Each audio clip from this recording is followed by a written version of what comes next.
Hello and welcome to my zoo and husbandry assignment.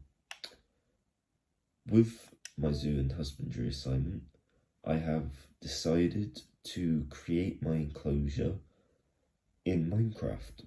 Now, due to the limitations of Minecraft being blocks, I have not been able to make it to scale, but also I haven't been able to make it as realistic as I would like. But I have made it as realistic as I could. Throughout this video, I will be showing you around my enclosure, but I will also be telling you about why I have included these features into the enclosure, but also the features where it has a bit of a theme going on. Within this enclosure, it contains two species, one of these species being the giant anteater, and the other species being the maned wolf. Both are found from South America, and both are fairly large terrestrial animals. The maned wolf is not a wolf, even though the name suggests, and is more of a fox-like animal. However, they are not found in either fox or wolf's direct connection through the canine genetics. As for the giant anteater is a part of its own genetic line. With this in mind, the animals do come across each other, and in this enclosure I have adapted this that they coexhibit. In zoos, in real life, do coexhibit these two species together. Naturally in the wild, the giant anteater and the maned wolf will come across each other, and due to this I have now made an enclosure where they coexhibit. Zoos in real life do this, and they get along perfectly fine. This is because both are large animals, but also the maned wolf is more of an omnivore and also specifically goes for small mammals. As for the giant anteater is insectivore, meaning that it only eats insects. With this information, this allows me to create an enclosure where they can coexhibit. Now, due to situations that may cause them to need to be separated, then I have built a pen at the back, which I will show you when I give you the tour around my exhibit. So, less talking about it, let's get straight into it.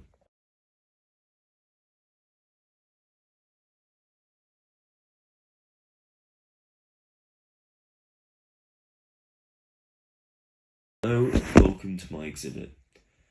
As you can see, the entrance of the exhibit is kind of surrounded by orange quartz. This is to represent the savanna of South America, as the maned wolf is found in the savanna, but also the giant anteater is.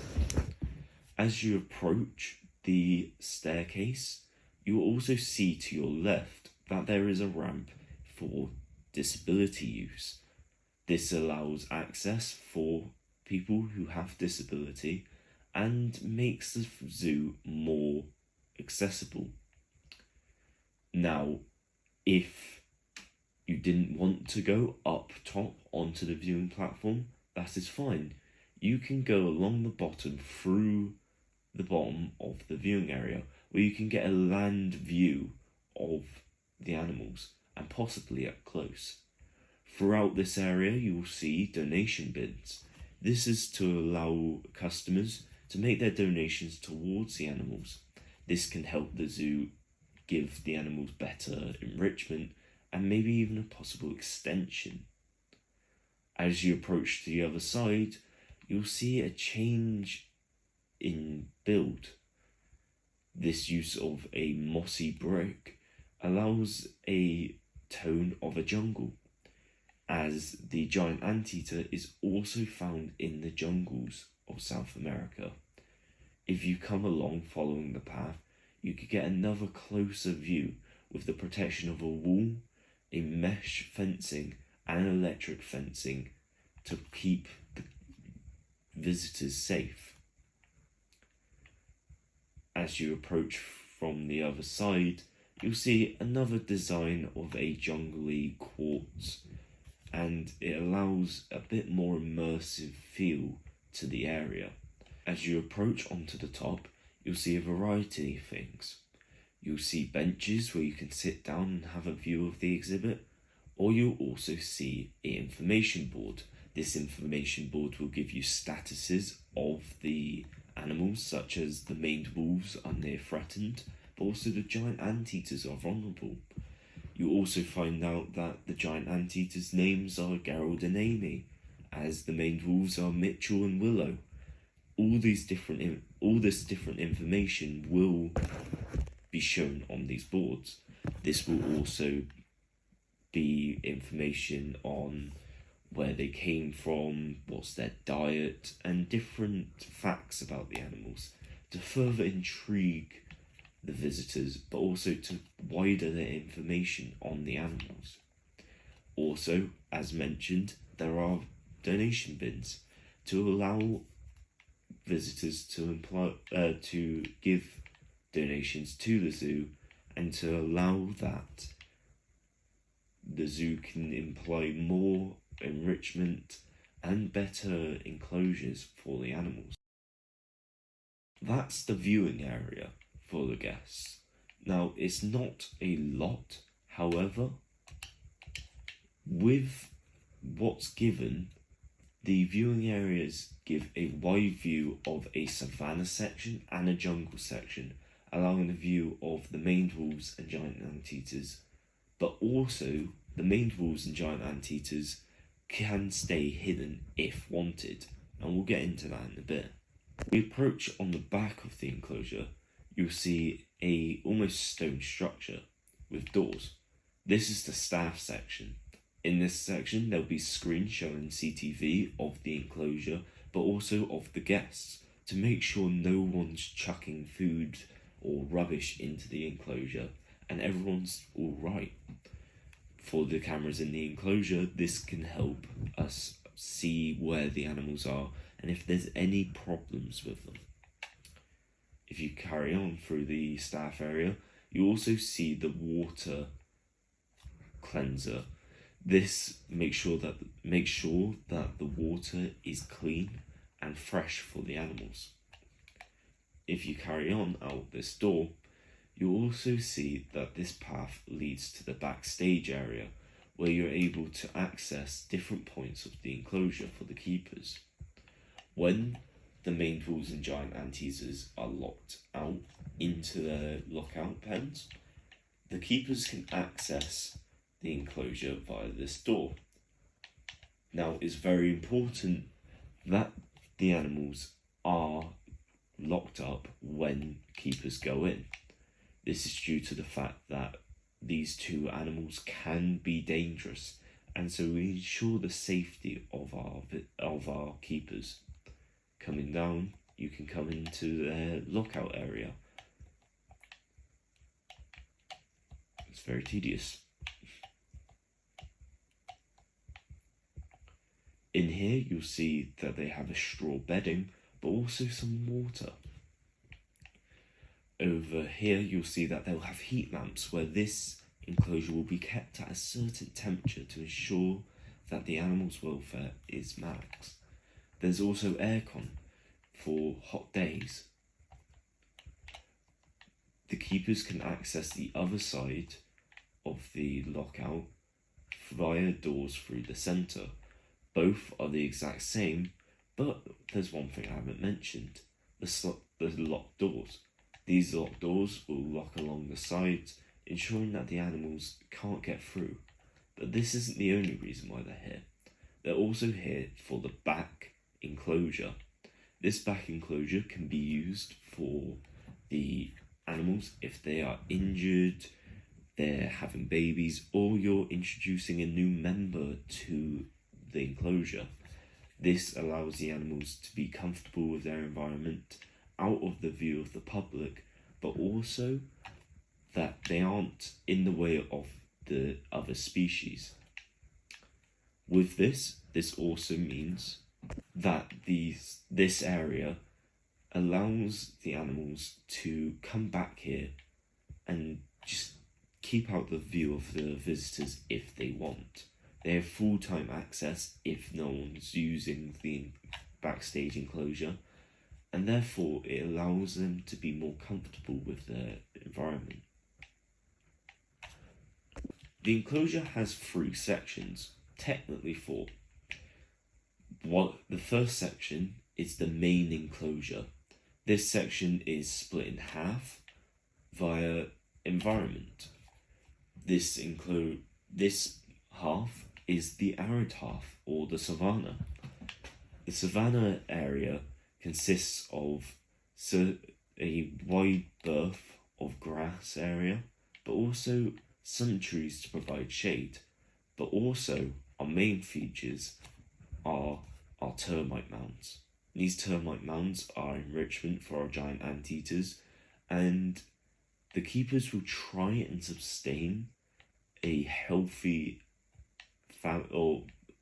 colony of ants. However, if not possible, when the anteaters are locked up and the maned wolves, the keepers will come in here and put in some ants so the anteaters can provide their natural instincts of tearing away the termite mound and eating the ants. Now the keepers will place barks over the holes so that it will get the use of the giant ante's massive claws. On the other side, however, is a jungle. The jungle is more covered with trees. It has smaller amounts of grass. However, as you can see here, it's also quite rocky. This is also correlating with the theme of a broken down jungle temple wall. This immerses the guests, but also the animals, as it's not just a plain fence.